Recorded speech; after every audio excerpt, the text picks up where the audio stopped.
La Minute Rugby. Michael Henry, joueur de la réserve des espoirs de l'Irak.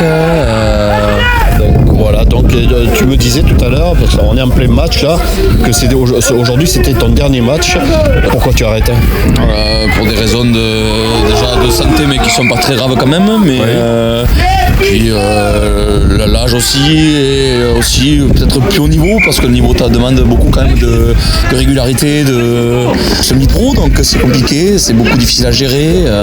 Un boulot qui prend aussi beaucoup de temps, une envie aussi d'arrêter. L'envie était toujours là ou pas?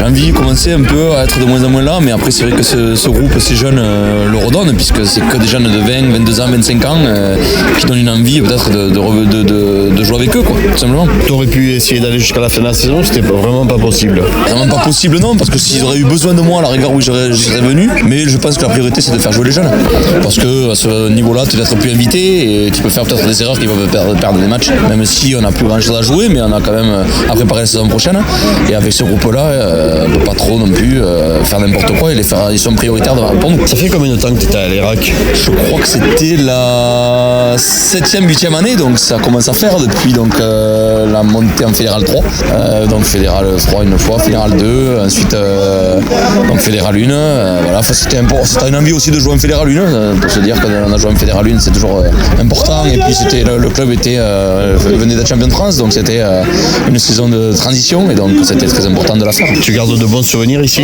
Oui, pour moi, l'Irak restera jamais gravé dans mon cœur, et pour moi c'est une deuxième famille. J'ai toujours dit, j'ai eu des problèmes avec ma mère qui a eu un cancer. Si les joueurs, le staff n'auraient pas été là, ça aurait peut-être pas été, ça aurait été encore plus difficile. Donc oui, c'est vraiment un très très grand club de famille qui donne vraiment envie de jouer là.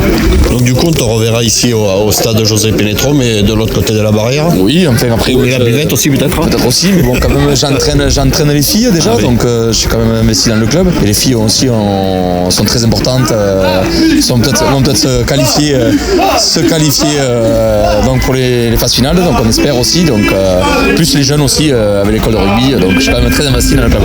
Du coup, le fait d'entraîner, de manager comme ça, c'est peut-être quelque chose qui vous donne une idée de continuer dans ce milieu-là? Oui, certainement. Pour moi, comme je l'ai dit, c'est une seconde carrière, parce que vous donne, autant les filles que même les jeunes, vous donne quand même un supplément d'âme, et toujours d'être présent aussi, et vous le rendez très bien. Ils étaient tous là pour venir me voir jouer. Bon, les filles ne pouvaient pas venir parce qu'elles jouaient, mais sinon elles seraient venues. Donc j'ai eu beaucoup de messages d'encouragement, donc ça fait très plaisir. Qu'est-ce qu'on a prévu pour ce soir du coup là? Ça, on va faire une petite fête, mais le problème c'est qu'il faut aller bosser le matin, donc c'est compliqué. Mais on va quand même rester faire une petite fête, ouais, ça va faire du bien.